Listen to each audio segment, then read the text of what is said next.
Okay.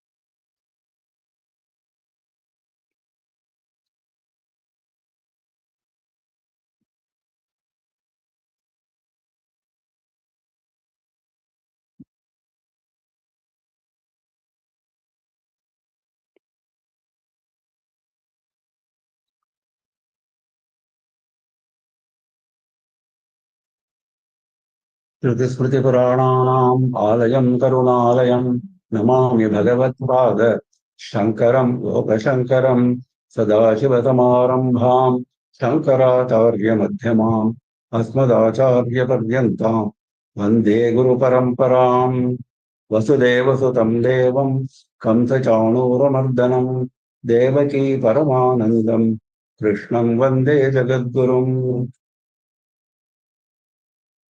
With the abundant blessings of our Periva, we have been able to steer through the intricacies of Srimad Bhagavad Gita so far. We have covered chapter 1 and then chapter 2 up to Shloka 70. In chapter 2, as we have seen before, Bhagavan started with teaching of the foundation of Atmajnana.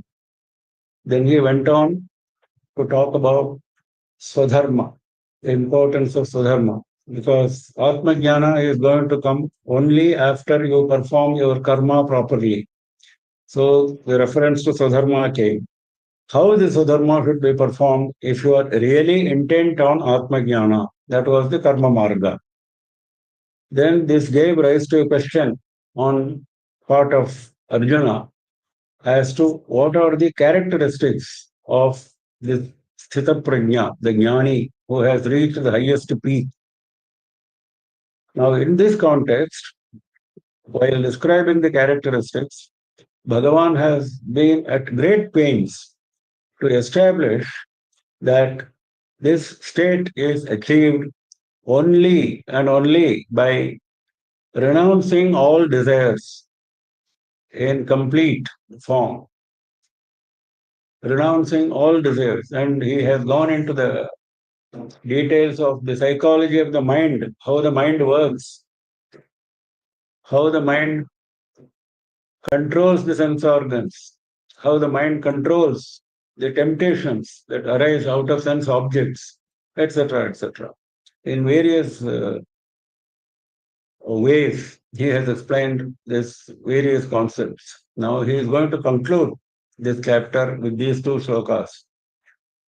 Vihaya kaman yassarvan puman sharati nisprithah nirmamo nirahankaraha satantimadhigacchati. Yaha kaman sarvan kaman vihaya, the one who has renounced all desires with no exception. Sarvan kama, all desires you have to completely renounce. That person, Oman, nisprihaha charati, he moves about his work. It is not as if he has gone into the forest. Not necessary. It is not necessary that the person who has renounced all worldly desires should retire to the forest. Not necessary. So it is recommended to keep the renunciation intact. But even while he is moving about here in this world, he moves about in what condition? Nispriha. Spriha means desire, unsatiated desire. It goes on and on. Desire keeps haunting. That is Spriha. He has no such desire. There is no such desire in his mind left. So he moves about in this way. When he moves about, what is his condition? Nirmamaha, Nirahankaraha. In fact, these two words summarize the whole of the attitude of the jnani. The mental attitude of the jnani is summarized in these two words. If we understand these two words, we have understood everything. Nirmamaha. He does not claim anything as his own. Nothing is my own. Mama means mine. Nothing is my own, including my body. My body has been given to me by Bhagavan. He will take it away at any time. There is nothing like mine. Mine is only Atma. Because Atma is never killed, it never changes, etc., etc., we have said. And that Atma is with me. I am that Atma. In fact, all around me is Atma. So he has understood that. So Nirmama is explained like this by Adi Shankara. Sharira jivana matra kshipta parigrahe api mama idam iti abhinivesha varjitaha. He is indulging in those minimum activities, we have seen that before, which are required for maintaining his body. That's all. Because maintenance of body is a must, even for a jnani. He has no business to renounce the idea of keeping his body intact. He cannot renounce that. So he has to maintain his body. That's what he says. Sharira jivana matra, only for maintaining his body. Akshipta parigrahe api, even when he catches hold of certain objects like minimum food, minimum dress, etc., maybe kashaya vastra, whatever. Even when he grabs those objects, what is his mental attitude? Mama idam iti adhinivesha varjitaha. He has no attachment to those minimum objects. These are mine. Mama idam. This object is mine. He has no such attachment. That is nirmamaha. Nothing is mine, including the minimum food, the minimum dress, etc., which I accept for maintaining my body. That is his attitude. Nirahankaraha. This is one step further. First, you have to establish mamakara. Remove mamakara first. Then ahankara. Because ahankara is more subtle, more difficult. So that is why he is putting it next. What is ahankara? Vidyavattvadi nimitta atma sambhavana rahitaha. Having attained this highest state, you are bound to develop at some point of time or the other that you are superior to everyone else. Vidyavattvadi nimitta. My scholarship is much greater. Vidyavan, Adi. It's like this. There may be other attributes which you are attributing to yourself. Vidyavattvadi nimitta atma sambhavana rahitaha. He is free from atma sambhavana. He is free from thinking that he is greater than the rest. His own greatness, he will not think of because there is no greatness left in him. All the greatness belongs to Atma, and he has associated himself with Atma, and Atma is everywhere, and all objects around him are also Atma. So there is no difference between him and the other objects around him, other human beings, other living beings, other non-moving objects, all are Atma. When all are Atma, where is the question of my regarding myself greater than the others? All are equal. So that is his. So there is no ahankara. Aham means I, myself. So there is nothing like separating myself from my surroundings and saying that I am greater. So nirahankara. Sashantim adhigachati. Only this person who has renounced all desire has left him, and though he is moving about the world, all desire has left him. He has no he has no sense of mindness left. Nirmamaha, mamakara, mindness, ahankara, I-ness, I and mine. The two concepts are completely left him. So he has attained peace. Saha shantim adhigachati. He attains peace. Now here peace actually refers to moksha, the condition of jivan mukti. He is free from the cycle of samsara even while he is maintaining his body. He has not dropped his body. He is not dead in the sense that we understand, but he is jivan mukta. Now, there is a Vedantic text called Ashtavakra Gita, where Ashtavakra, sage Ashtavakra, teaches Brahmajnana to Janaka. So there he says this. तुष्टिः सर्वत्र धीरस्य यथा पतितवर्तिनः स्वच्छन्दं चरतो देशां यत्रास्तमितशायिनः. What is the hallmark of this person, this jnani? Dhirasya. He is calling him Dhira. He is very courageous. To renounce everything requires courage. Plus, Dhirasya has got two meanings, as we saw before. One is courageous man, another is wise man. He is very wise, great intellectual. What does he do? Tushti sarvatra yatha patita vartinaha. Whatever comes to him, whatever comes his way, he handles that and he is very satisfied, very happy. This is his basic hallmark. Whatever, which may cause the greatest misery in our eyes, which may cause greatest happiness in our eyes, he treats both equally, handling whatever comes across him with equal serenity and with equal satisfaction. Tushtihi. Swachandam charata odeshan. Does it mean that he remains in one place, he avoids company, he avoids trouble? No. He moves about. He moves about because he is sure of himself. Because he is sure of himself, he moves about courageously. Swachandam. With full freedom. He moves about here and there. Yatra astamita shayinaha. He moves about during daytime. Yatra astamita shayinaha. Whenever Suryastamana happens, nightfall, during nightfall, he takes rest. During the day, he moves about here and there. He takes rest wherever he finds himself. He doesn't look for a place. Yatra astamita shayinaha. Shayinaha means he retires. He sleeps. He lies down. Where? Yatra astamita. Whenever astamana happens, wherever astamana happens, wherever sunset happens, he simply retires. He doesn't bother about the place, the time, the surroundings. No, he doesn't bother. This yatra astamita shayanaha is a very favorite phrase which you find in several Vedantic texts because this is a hallmark of the jnani. He doesn't bother about where he retires. तुष्टिः सर्वत्र धीरस्य यथा पतितवर्तिनः स्वच्छन्दं चरतो देशान् यत्रास्तमितशायिनः. This is the hallmark of a धीरा. एषा ब्राह्मी स्थितिः पार्थ नैनां प्राप्य विमुह्यसि स्थित्वा स्याम् अन्तकालेऽपि ब्रह्मनिर्वाणमृच्छति.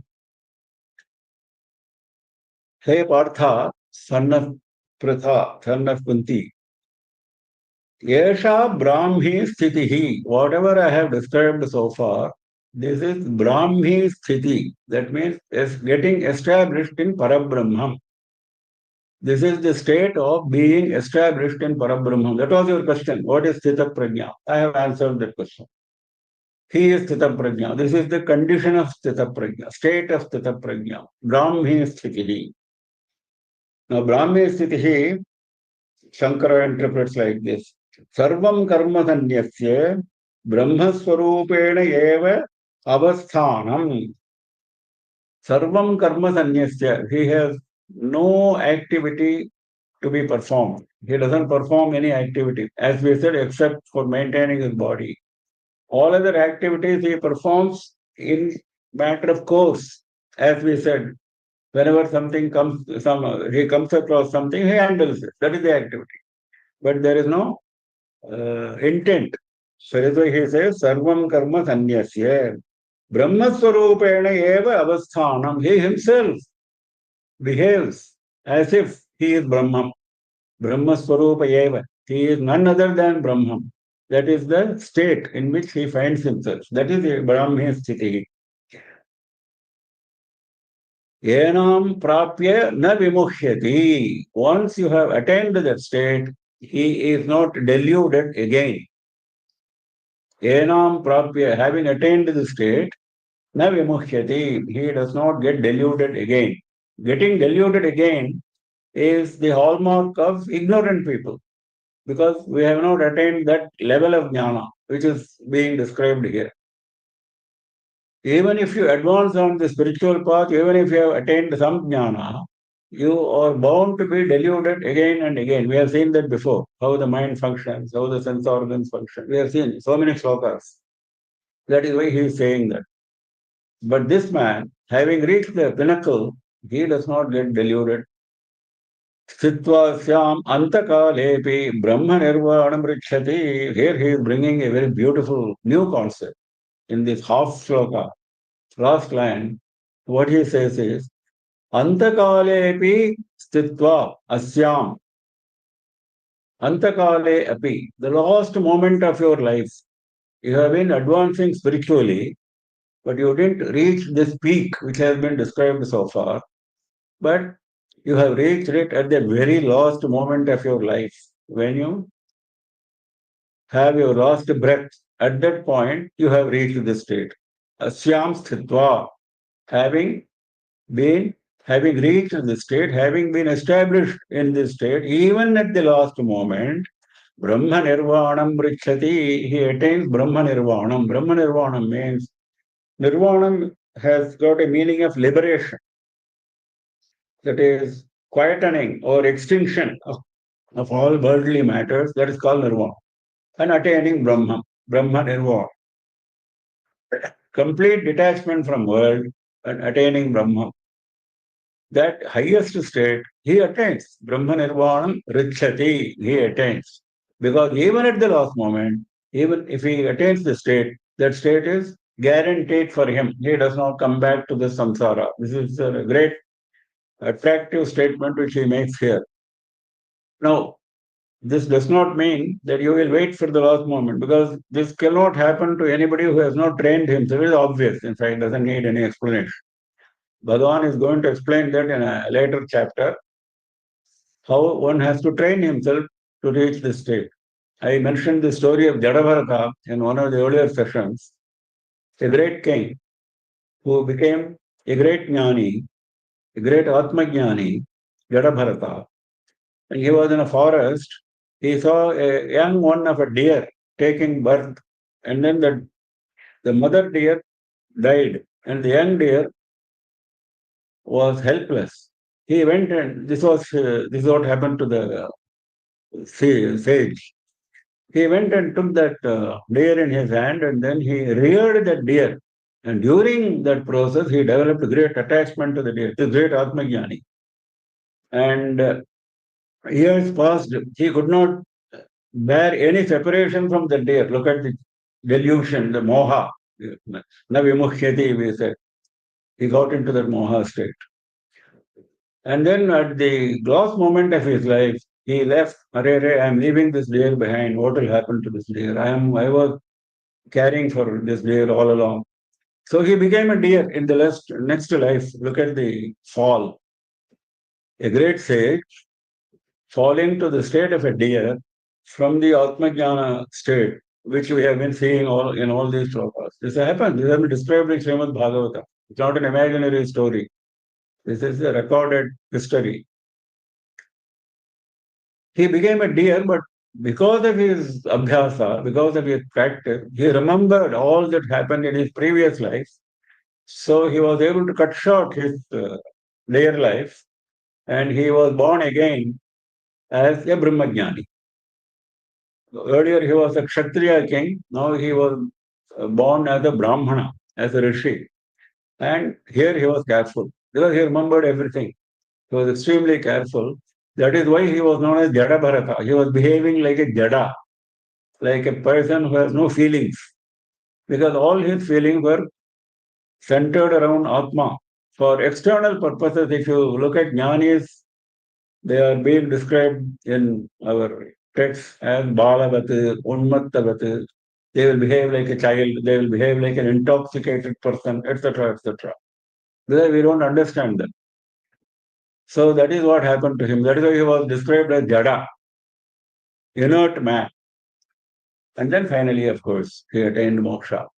So if that is the position of a great sage like Gadabharata, what will happen to ordinary people? Even if they don't prepare themselves for if they don't train themselves all through their life, this question does not arise. But this is a statement made so that you don't lose hope that I am not sufficiently advanced on the spiritual path. Don't think like that. Your advancement will be suitably rewarded. He's going to say that in greater detail in another chapter. So, now this level of Atma Jnana is what we are mentioning every day in our Sandhya Vandana. Asavadityo Brahma, Brahma Iva Ahamasmi, we are saying. Every day, 3 times we are saying this. Asav Aditya Brahma. This Surya is Parabrahman. I am also none other than Parabrahman. This Surya is Brahman, who is in front of me, because this whole Sandhya Vandanam is a prayer towards Surya. Asav Aditya Brahma. Brahma eva aham asmi. Brahma eva. I am none other than Brahman. We are affirming that during Sandhya Vandanam. That is the state of Jnani. We are only using the words, but we have to reach that state. Why we should do this, all this? In order to attain moksha. Why we should attain moksha? Because a man always looks for happiness. There is no happiness around us. In fact, it's clear even to a very ordinary person. There is no happiness around us. Whatever happiness is there is very transient. Permanently, what you see around you is misery. And you are yourself experiencing misery all along, frequently. So if you want to get rid of misery, that is always a desire for every human being. If you want to get rid of misery permanently, if you want to get into a state of permanent happiness, only moksha can give that. And moksha means all this, Atma Jnana, reaching Atma Jnana. Why? Because that is a state of highest bliss. We saw earlier in Taittiriya Upanishad, there is a chapter called Brahmananda Valli, where the Ananda was measured for an ordinary human being, where a king, etc., right up to Brahma, each multiplied by 100 times. And then finally we said that the Brahmananda is many, many times incomparably higher than the highest Ananda which you can imagine for Chaturmukha Brahma, for Brahma the creator. Brahma the creator has the highest Ananda in this scale. Now that Brahmananda, the Atmananda, is much, much higher than this. So if there is something which is so much of Ananda assured to you by following this path, will you not follow this path? That is the question raised by Gita frequently. Now this is summarized nicely by Madhusudana Saraswati. The whole chapter is summarized like this in one shloka. Jnanam tat sadhanam karma sattva-suddhishcha tatphalam jnana-nisthaiva iti adhyayasmin prakirtitam. Jnanam has been described first. Tat sadhanam karma. You cannot reach that state without doing proper karma. So that has been described. What is the benefit of doing karma? Sattva-suddhishcha tatphalam. Your mind gets purified. The lot of impurities, vasanas, etc., that have occupied your mind over crores of janmas, you have got them out and you have purified. That is the purpose of karma marga. Karma yoga, you have to do it the way it has been described. Then, sattva shuddhi has happened. Mental purity has happened. What is the next state? Tat phalam jnana nishtha. The fruit of that state is jnana nishtha, getting established in atma jnana, what we just saw. Iti adhyayasmin prakirtitam. In this chapter, this has been explained. This process has been explained. So the idea is to reach that state where Ananda is assured. Even in Lalita Sahasranamam, there is a Nama which says, Swatmananda Labhibhuta Brahmadhyananda Santatihi. Brahmadhyananda Santatihi, the one which we saw just now in Taittiriya Upanishad. Brahmadi Ananda Santatihi, starting from Brahma to the lowest living creature. That hierarchy of jnana, Brahmadhyananda Santatihi. All this hierarchy, including the Ananda of the creator Brahma, is the tiny speck compared to Swatmananda, Labhibhuta. Lava means the tiny speck. This is a tiny speck in front of Swatmananda. Lalita Sahasranama also teaches this. Every stotra there is a element of jnana. Particularly in Adi Shankara Stotra, there is no Shankara, Stotra of Adi Shankara without referring to this Atma Jnana. No Stotra. Vedanta is always there, Advaita is always there. Lalita Sahasranama also, this is mentioned very clearly. Swatmananda Labhibhuta, Brahmadhyananda Santati. So that is the purpose of this entire chapter. विहाय कामान्यः सर्वान् पुमांश्चरति निःस्पृहः निर्ममो निरहङ्कारः स शान्तिमधिगच्छति येषा ब्राह्मी स्थितिः पार्थ नैनां प्राप्य विमुह्यति स्थित्वा स्यामन्तकालेऽपि ब्रह्मनिर्वाणमृच्छति. So having completed chapter 2, we move on to chapter 3, which is Karma Yoga. इति श्रीमहाभारते शतसाहित्र्यां संहितायां वैयासिक्यां भीष्मपर्वणे श्रीमद्भगवद्गीतासु उपनिषत्सु ब्रह्मविद्यायां योगशास्त्रे श्रीकृष्णार्जुनसंवादे सांख्ययोगो नाम द्वितीयोऽध्यायः. This chapter we have completed is Sankhya Yoga. We saw what is Sankhya and what is Yoga. Now we will continue with Karma Yoga. Chapter 3 is Karma Yoga. Now, before this chapter is even started, at the very beginning, Adi Shankara has given a very extensive introduction because Karma Yoga is so important for all of us, for the practitioner, for the aspirant. Karma Yoga is extremely important. So he has gone into great depth to explain the subtleties of Karma Yoga. Now he says in the very introduction that because there have been many opposing views at that time, as we saw earlier, which he refuted earlier also. Now he is going to refute again with greater force to say that the mixture of jnana and karma will not lead to moksha.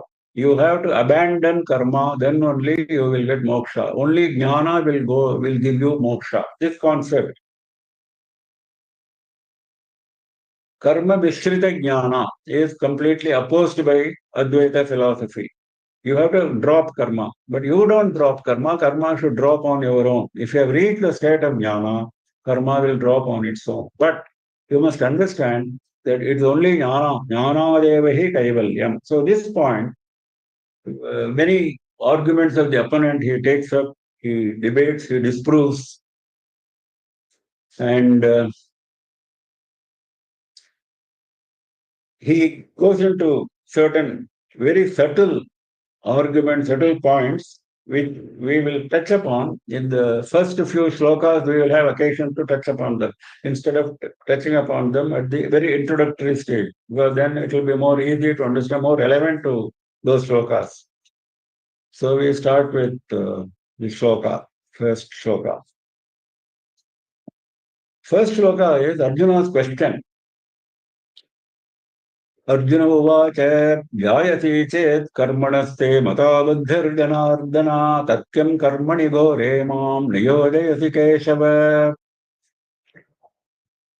Arjuna says, हे जनार्दन, ध्यायसि चेत् कर्मणः ते मता बुद्धिः. बुद्धिः कर्मणः ध्यायसि चेत् ते मता. Buddhi. Here we have to understand the words properly. Here buddhi refers to jnana, jnana marga, the two margas. If you think, mata, te mata, if your opinion is that buddhi, the jnana, is jayati chayate karmanaha, is superior to karma. Jayate means superior.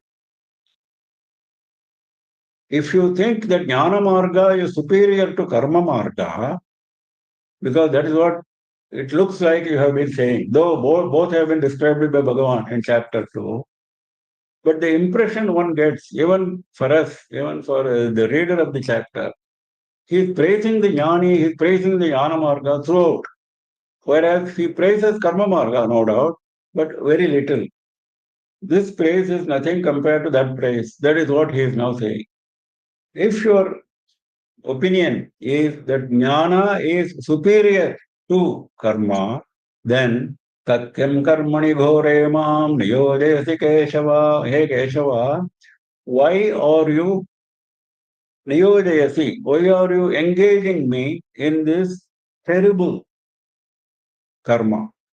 The terrible karma means killing the opponent, Bhishma, Drona, etc., engaging in the war. That is what finally he is saying, isn't it? He is saying, you start your war. That's the message which Bhagavan has been giving after all this. Atishto, Tishta Bharata, all that he said. So, his question is, I only offered, I will renounce this war, I will go and I will live my life on alms, Bhikshacharya. He said that. I will live like a sannyasi, I don't want anything to do. And that's what you are praising. You are praising Jnana Marga, you are praising the sannyasi, you are praising the one who has renounced everything. And I offered to do that. And instead of accepting my offer, you are saying I should go and kill all these people, Bhishma and Drona. Why are you doing that? If you are a friend of mine, if you are a guru of mine, why are you giving me this terrible path? That is the question. The question looks very appropriate. ध्यायसी चेत् कर्मणस्ते मता बुद्धिर्जनार्दन तथ्यं कर्मणि घोरे मां नियोजयसि Keshav. Now, Bhagavan's praise of jnana and sannyasa, he construed as superior to karma. He never said that in so many words, but he construed it. Though indirectly he is right. Indirectly, Bhagavan has said that on so many occasions. Now, he continues. व्यामिश्रेणेव वाक्येन बुद्धिं मोहयसीव मे तदेकं वद निश्चित्य येन श्रेयोऽहमाप्नुयाम्. First he said, if you think jnana is superior to karma, why are you engaging me in this terrible act of war? That is the question. Now he is saying, now he developed a doubt. Maybe Bhagavan wanted me to engage in this war for some other reason, which I have not understood. So there is some confusion in what Bhagavan says. So let us get that clarification. So the second shloka is asking for that clarification. First shloka was a question. Second shloka is asking for a clarification. He says, Vyamishreneva vakyena, Vyamishrena eva vakyena. Your words are looking like confusing. Vyamishra. Eva. They are looking like confusing words. Buddhim mohayati vame. These words are confusing me, confusing my intellect. Me buddhim mohayasi iva. As if they are confusing my intellect.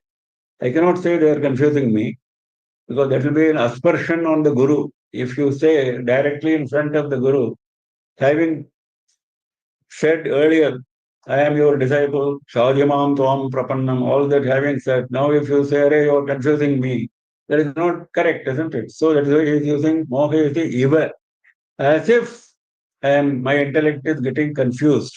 You have used words which look like confusing, and the effect is as if confusing my mind, confusing my intellect.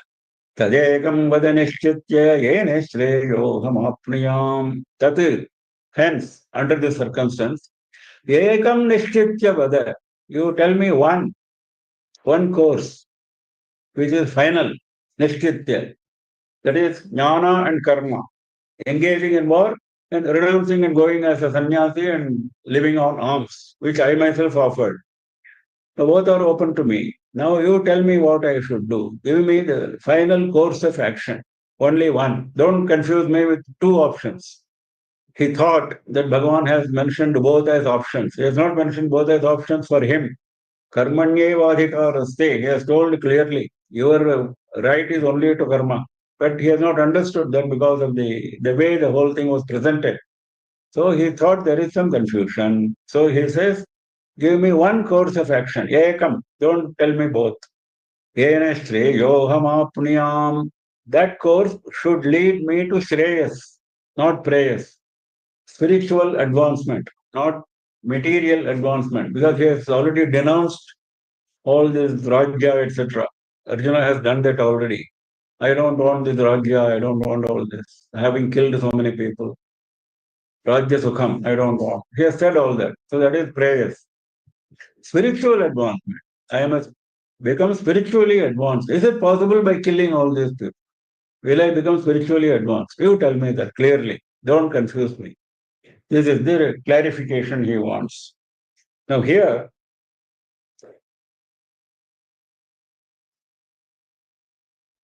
the question of Arjuna and the reply of Bhagavan, which he is going to give in the next shloka, make it obvious that only one of the two, that is either karma or jnana, is to be followed. Because the question itself is like this, isn't it? You tell me one. That means he has understood that both are not to be followed. So Shankara is using this occasion to establish his theory that a mixture of karma and jnana will not lead to moksha. Only jnana will lead to moksha. That he wants to make it clear. So the combination of karma and jnana, he is clearly ruling out. Shankara is ruling out. Then who should go for karma and who should go for jnana? It depends on the adhikari, the person who is qualified. Arjuna is eligible only for karma, he is not eligible for jnana. This is the conclusion which Bhagavan is going to say in the following slokas. Sannyasis in general are fit for jnana because they have taken to sannyasa. These points are made by Shankara in the introduction itself, before these slokas. Sannyasis have renounced everything already, and they have taken to jnana only. They have renounced all karma. They are fit for jnana. They have made themselves fit for jnana. That is why they have taken to sannyasa. And another point which Shankara makes in this context is, okay, I will restrict myself only to karma. You are recommending karma. Okay, I will do karma. Will I get moksha? No. Karma will not lead to moksha. While doing karma, you look for jnana. While doing karma, that is why karma yoga came in, isn't it? Otherwise, anybody can do any karma in any manner that he likes and then he can expect moksha. No. This karma has to be performed in a certain manner with a certain attitude, which has been described in chapter 2. Now he is going to describe it in greater measure. If you do that, you are keeping jnana as a focus, so you will get to jnana, so you will get to moksha. So this point Shankara brings out once again. Then another third point which he brings out, which point is actually a reply to his opponents. This karma, which is enjoined by Vedas and Shastras, are of two types: Shrauta karmas and Smarta karmas. Shrauta karmas are like yagas, Vedic, like Agnihotra, yagas, etc. They fall under the category of Shrauta karma. Smarta karmas include Sandhya Vandanam, Aupasanam, etc., etc. These are Smarta karmas, recommended in Smritis, established in Smritis. Now, some opponents at that time must have raised this point. That's why he is answering that. He said that you have to abandon both Shrauta karmas and Smarta karmas, and then only you will go on the jnana path. Because there was an argument that Smarta karma can never be renounced. Shrauta karma you can renounce. This was an argument based on certain Vedic passages. Now he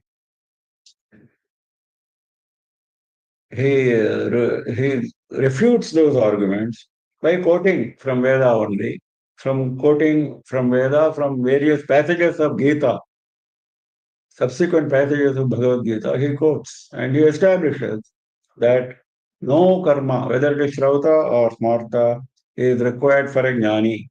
And he closes this argument with a very firm sentence. Tasmat केवलात् एव ज्ञानात् मोक्ष इति एषः अर्थः निश्चितः गीतासु सर्वोपनिषत्सु च तस्मात् because of the argument which he has advanced so far केवलात् एव ज्ञानात् only by jnana moksha iti moksha will be attained iti एषः अर्थः that is the meaning of Gita. This is established. एषः अर्थः निश्चितः. This is the established meaning in Gitasu Sarva Upanishadsu cha. Not only in Bhagavad Gita, in all Upanishads, this is the firm meaning. Like this, he closes the talk. Now, in answer to the two questions which Arjuna raised, now Bhagavan is saying, Shri Bhagavan Vacha Lokesmin Dubidha Nishtha Pura Prokta Mayanagha Jnana Yogena Sankhyanam Karma Yogena Yoginam. Hey Anagha, hey sinless. Arjuna can never be called a sinner. That is why he is drawing our attention by saying Anagha. Agha is sin. You are free from sin. So don't take a path which will take you to sin. Loke asmin vividha asmin loke pura vividha nishtha maya prokta. Asmin loke, in this world, maya prokta. I had earlier, pura means in earlier times. In earlier times, maya prokta. This was said by me. What was said? Dvividha nishtha. There are two types of focus. Nishtha is focus, concentration. There are two types of concentration, dvividha, which I had mentioned right from earlier times. I have taught this right from earlier times. What are those two? Jnana yogena sankhyanam, karma yogena yoginam. Those who are called sankhas, those who are attached to jnana, those who are attached to analysis, for them, Jnana Yoga is prescribed. For yogis, yogis means karma yogis, those who are intent on doing karma, their nature is like that. This is basic nature of the human being. One is a yogi, another is a Sankhya. Sankhya is by nature, we can understand this. There are some people who are born jnanis, like Ramana Maharshi. Was he taught into Brahma Jnana? No. He did tapas on his own. Sadashiva Brahmendra, so many in recent times. So we can understand Ramakrishna Paramahamsa. So Sankhyas we can easily understand. For them, the path of jnana, for them there is no karma left, it's very obvious. But for the rest who are intent on moksha, we are not talking about ordinary people here. We are talking about those who want to follow the path of moksha. But what is their qualification? Both are keen on following the path of moksha.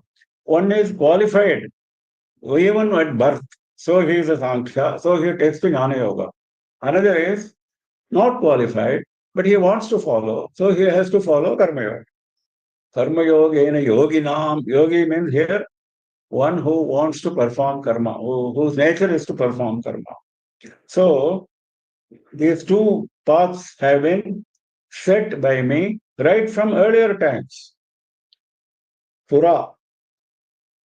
Now, Adi Shankara says in this context, Karmanishtayaha Jnananishta Prapti Hetutvena Purushartha Hetutvam Na Swatantriyena. That means those who are following Karma Yoga, are they deprived of Jnana? No. Karmanishtayaha Jnananishta Prapti Hetutvena. If you are in the path of karma, if you are focused on karma, finally you will go into the path of jnana. And this is a tool, hetu. This is a tool for attaining jnana nishtha. Purushartha hetutvam na swatantriyena. Now, this path is for attaining moksha. Purushartha hetutvam. This path finally will lead to moksha. Na swatantriyena. That is, only karma will not lead to moksha independently. Na swata. He is emphasizing that part. So your focus should be on jnana, but stick to karma. That is the message he is giving in this context, because there are two disciplines mentioned. He wants to make it clear. Shankara wants to make it clear. Now, this leads to the next question. By renouncing karma, will I attain moksha? That is the next question. Because you have said, na, jnana yogena sankhya, karma yogena yogina. So renouncing karma is a path recommended for certain people. So can I do that? Can anybody do that? न कर्मणाम् अनारम्भात् नैष्कर्म्यं पुरुषोऽश्नुते न च सन्न्यसनादेव सिद्धिं समधिगच्छति. न कर्मणाम् अनारम्भात्, by not commencing karmas. Because I want to renounce karma, I will not go into the karma field at all. If you take that stand, are you assured of Naishkarmyam? Naishkarmyam is the state where there is no karma required for you. You have attained complete jnani sthiti, brahmi sthiti, which we saw earlier. Then brahmi sthiti, another word is Naishkarmyam. Naishkarmyam means all karma has left from you. So, Purushaha Naishkarmyam na ashnute.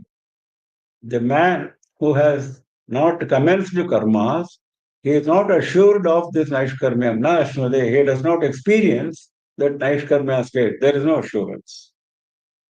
Then, nacha sanyasanadeva. Okay, next point is, I didn't start with the karma was the first point. Second point is, having started the karma, I leave it at some point. Sanyasanadeva.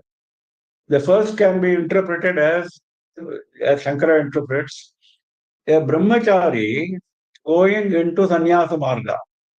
Is he qualified for that? He has not started karma, because karma is generally associated more with grihastha. Because all difficult karmas, all yagas, etc., are enjoined for grihasthas. So it is in that context this question comes up.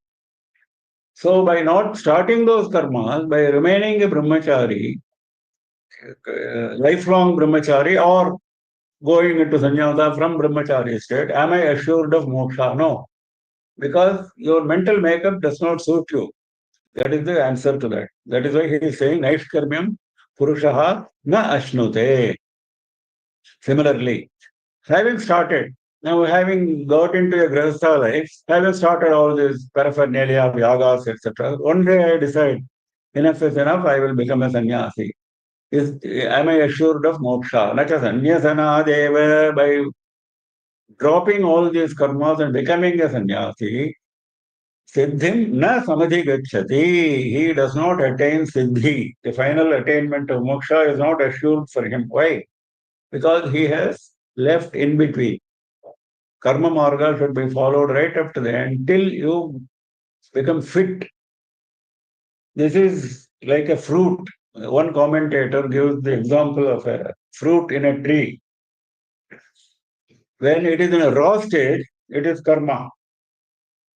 The fruit state is naishkarmyam, moksha. So you cannot assume that a raw fruit is enough. Raw fruit is not enough. It has to wait for its time. Similarly, you have to wait for your time, perform karma. This is the example given by one commentator. Then automatically the fruit will fall down from the tree when it becomes pakwa. Similarly, sannyasa will come automatically to you. Mahabharata he is quoting, Shankara is quoting, Jnanam utpadyate pumsam kshayat papasya karmanaha yatha darshatala prakhe pasyatyatmanamatmani. Now, how this process is, that is, when I follow the path of karma, do I get jnana? That assurance is now given. Jnanam utpadyate pumsam kshayat papasya karmanaha. How this happens? Kshayat papasya karmanaha. Why all this? Because you had papa in your store of action that has to be disposed of. Whereas for that other person, jnana yogena sankhyana, he did not have papa. His store was not having papa, so he was eligible. Whereas you had papa, which you have to now dispose of. So how do you dispose of? By following karma marga. Then by following karma marga, chayate papasya karma, all these papa karmas will leave you, then automatically jnanam will come to you. Jnanam utpadyate pumsam, because it was the papa karma which was the obstacle. Now that has gone. For that he is giving an example. Yasadarshatala prakhe pashyati atmanam atmani. When there is a mirror and when it is dusty, dirty, you cannot see your image. The moment dirt is gone, your image is very clear. Similarly, when the papa is gone, your jnana comes automatically. Once the dirt is removed, there is no time lost. This is a very important point. There is nothing like waiting time. After karma comes to fruition, are we going to wait for jnana? No, it is automatic. Like as soon as sun rises, darkness takes to heels. These are examples given in Shastras. There is no time lost. The moment sun rises, the darkness is gone. Similarly, the moment Papa goes away, sun of your knowledge rises. It is automatic because night has gone, so the day has to come.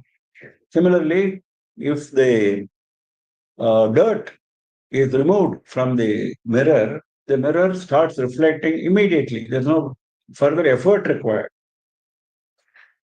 But karma cannot be abandoned without attaining jnana. This is a point repeatedly made by Shankara. Karma is essential for purifying chitta, like we saw now, chayate papasya karma, and prepare oneself for jnana. In fact, Adi Shankara quotes extensively from Brihadaranyaka Upanishad, from various passages of Bhagavad Gita which are going to come in this context. One I mentioned just now from Mahabharata, but he is quoting many. From Brihadaranyaka Upanishad, he says, for example, Tametam Vedanu Vachanena Brahmana Vividishanti Yajnena Tavati Prakritasya Atmalokasya Vedyasya Vedanopayatvena. By doing yajnas, the Brahmana, as prescribed in Veda, he attains the purity of mind. That is what Brihadaranyaka Upanishad teaches. So he attains the purity of mind. Naishkarmya Lakshanatya Jnana Yogasya. The Naishkarmya, that final goal, he will attain in due course as he progresses on this path. Abhayam sarvabhutebhyo dattva naishkarmyam acharet. When you are fit for naishkarmya, the sannyasi, there is a process. That is what he is describing here. There is a process during sannyasa dharana. You give abhaya to every creature. That is, there is going to be no fear from me for any creature. This abhaya pradana is done as a process of sannyasa. Abhayam sarvabhutebhyo dattva naishkarmyam acharet. Afterward, naishkarmya comes in. So you have to be fit for that state, isn't it? Can you assure that you will not harm any creature? Can you assure that today? So that is the question that he is raising now. Then लोकेऽस्मिन् द्विविधा निष्ठा पुरा प्रोक्ता मया नघ ज्ञानयोगेन साङ्ख्यानां कर्मयोगेन योगिनां न कर्मणामनारम्भात् नैष्कर्म्यं पुरुषोऽश्नुते न च सन्न्यसनादेव सिद्धिं समधिगच्छति. नेक्स्ट, न हि कश्चित् क्षणमपि जातु तिष्ठत् अकर्मकृत् कार्यते ह्यवशः कर्म सर्वप्रकृतिजैर्गुणैः. Now he is going to go into great detail as to why a man should not abandon karma. One who is not fit for jnana. He said very clearly, isn't it? This is not for you. Why? If I take to jnana marga, what will happen to me? First, Mahabharata has said, because your papa karma is still sticking to you. Now that he is explaining in greater detail. न हि कश्चित् क्षणमपि जातु तिष्ठत् अकर्मकृत् कार्यते ह्यवशः कर्म सर्वः प्रकृतिजैर्गुणैः. Kashchit, no one, na kashchit, no one, kshanamapi, even for a second, jatu, at any time, Akarma kriti tishtati. No one at any time sits without doing any karma, even for a second. Understand this. All human beings will perform some karma, at least mental karma, during all their waking hours. So there is no way you are not doing karma. You have renounced karma. So for renouncing karma, you need a mental makeup because all your attention should be on Atma Jnana. 100% of the time, 100% of your waking hour. That is not possible for an ordinary person. Nahi kaschiti kshanamapi jatu tishtati akarma karti. Without doing any karma, he never sits even for a second. It is not possible for everyone. Karyate shavashat karma sarva prakriti gunaihi. Why this is like this? Prakriti gunaihi. While he was born, there are certain characteristics which are born along with him, along with the birth. Prakriti, due to Maya, due to Prakriti, certain gunas are ingrained in him. What are those gunas? Sattva, Rajas, and Tamas, we have seen before. Three gunas are part of Prakriti. So, in various proportions, these gunas exhibit themselves in various human beings. One is 90% Sattva, another is 5% Sattva. So, these percentages keep varying. So, Prakritidair gunaihi sarvaha karyate avashaha karma. Avashaha. Involuntarily. He cannot control himself because the guna is there in him. Look at this point. Because Sattva guna is predominant in him, because Rajo guna is predominant in him, because Tamo guna is predominant in him, avashaha, by force of those gunas, sarvaha karma karyate. All these karmas are done because of those gunas. This man may want to intentionally avoid those karmas, but he cannot. But his nature is like that. This point is made very nicely here. He is going to explain it further.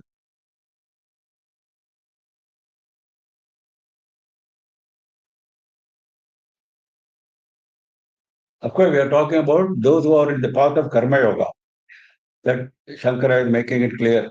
Ajnanamevehi Karma Yoga na jnaninam. Sankhanam prathakkaranat. Already Sankhya's have been separated. Now we are concentrated. This whole chapter is on Karma Yoga. The whole chapter is on those who are ajnanis. They have not reached jnana, but they want to reach jnana. ज्ञानिनां तु गुणैः अचाल्यमानानां स्वतः चलनाभावात् कर्मयोगः न उपपद्यते. What happens to jnanis? Don't they have gunas? This question is answered by Shankara. Gunaihi achalyamananam. They are not swayed by gunas. They have gunas, but they are not swayed by gunas. They have reached the pakwa state, whereas this man is swayed by avashaha. He is influenced by those gunas. Swataha talana abhavat. So he does not allow himself to be taken here and there by those gunas. Chalana abhavat karma yoga na upapadyate. For them, karma yoga is not required. So this point is made clear here by Shankara in this context. Because the last shloka we were talking about Sankhya, Jnana Yogena Sankhyana. So he is now saying that those are a separate group of people, don't bring them here now. नहि कश्चित् क्षणमपि जातु तिष्ठत्य कर्म कृते कार्यते शवशत् कर्म सर्व प्रकृतिजैर्गुणैः. This point is going to be elaborated further. This whole chapter is on Karma Yoga. We will continue next Saturday at 7:30 p.m. with this elaboration of Karma Yoga. Now, any questions? Namaskaram, Mama. Mama, I have many questions. First of all, I want to thank. This second chapter was really, I mean, although second chapter was really very informative and we know about it, but we, as you said, that we have to listen it again and again, and every time you listen it, something new comes up to you, and it makes sure that you're following that discipline, or like you are applying that in your daily life. So it was like really going very nice. Many things we are learning. But my questions is, yesterday's class you mentioned about jnanis and the sleep state for jnanis. I couldn't get that. What exactly you wanted to explain there yesterday, in yesterday's one of the shlokas? Yeah. Make it simple. Don't make it complex. What is natural for a jnani is not natural for an ordinary person. That is why one is called darkness, another is called light. Not natural is darkness, natural is light. So for him, jnana is light. For this man, jnana is darkness. He does not know what is jnana. That is the problem with him. That is why it is yanisha sarva bhuta. Similarly, worldly objects, he is very master, this man. Whereas that man, he doesn't care for worldly objects. So that is light for him. That is not being cared for. It doesn't mean that he is not an expert in worldly matters. That should not be misunderstood. He doesn't care. He doesn't attach any importance. So he doesn't care for worldly objects. So that is darkness for him. Darkness preferred by him. Whereas the earlier case, darkness is there in him. He has not preferred it, but his quality has ensured that darkness for him. He has not got out of darkness by dint of his efforts. This is why night and day has come in. But otherwise, the point is very simple. I have two more things from today's class. Brahma Nirvana you have mentioned today. So is that same as moksha, or is there something? Yes, same as moksha. Same as moksha. Also in the first. Yeah. Because Buddhists use this nirvana. Buddhists and Jains and other people use this term nirvana. Maybe this is a term which has been used by many others also. That's why he's using it here. It's same as moksha, yes. And in the first shloka of the third chapter, you have used Shrauta and Smartha. Can you tell more about Smartha? I know a bit, but Shrauta, can you just explain a little bit more what we should know about this too? Oh no, this is very technical. Shrauta karmas and Smartha karmas are very technical. Because Smartha karmas are something which you cannot get away from. That was the argument of the opponent. Smartha karmas are definitely there. Shrauta karmas are optional. They are required only for advancing on spiritual paths. Yaga, Agnihotra, etc., etc. Though in ancient times, everyone was performing Agnihotra, everyone was performing Yaga because they were spiritually advanced. But in course of time, these Shrauta karmas have been enjoined on everybody, whereas Smartha karmas have been enjoined on everybody, and Shrauta karmas have slowly taken a backseat. So the opponent was saying that even in this circumstance, you can never imagine a situation where Smartha karmas also can be abandoned. That was his argument. Now, but Shankara says this distinction which you are making, Shrauta, Smartha, etc., is not there. It is only in your mind. So take away that distinction from your mind. All karmas are completely to be renounced by the sannyasi, whether it is Shrauta or Smartha. That is why when you see a sannyasi, he doesn't perform any Agni karma. He is prohibited from performing Agni karma. He cannot perform Yaga, he cannot perform Agnihotra. Grihastha can perform. Sannyasi is prohibited. Why? Because his focus is entirely on Yama. All karmas have dropped from him. So that is the point. Yeah, thank you. So one more thing, it came to my mind. So Arjuna, when he said that he choose the Jnana Marga, and that I mean that's what like Jnana is more Sreshtam, and I should go for. Can I go for it? And then he has Lord Krishna has answered in the third chapter. So this thought came to me, since it was a difficult time for him in the karma state to to go ahead with the war. It looks like he was running away to seeing that. But if he was in a good, like he had a good life, no turbulence, maybe he would have perceived to go to the karma yoga. Exactly. That point has been understood by Bhagavan. That is why he said, you are not fit for Jnana Marga. Because that equal samadarshanam, equal equanimity is not there in him. When he was faced with misery, he wanted to run away. The hallmark of sannyasi, hallmark of a jnani is equanimity. When there is misery, he will face it. When there is happiness, he will face it equally. Whereas when there was misery, he wanted to run away, and he thought that sannyasa will give him that freedom. So that basic misunderstanding he wants to remove. Thank you, Yes, Mama. yeah. No. So Any we other close. questions? Any other questions? I don't think so, sir. Yeah. So we close today. We meet again next Saturday at 7:30 p.m. IST. Nama Parvati Pade Har Har Mahadeva Sarvatra Govinda Nama Sankirtanam Govinda Govinda Sri Mahatripura Sundaryai Jaya Jaya. Thank you everyone for joining. Har Har Thank Shankar. you. See you all next week.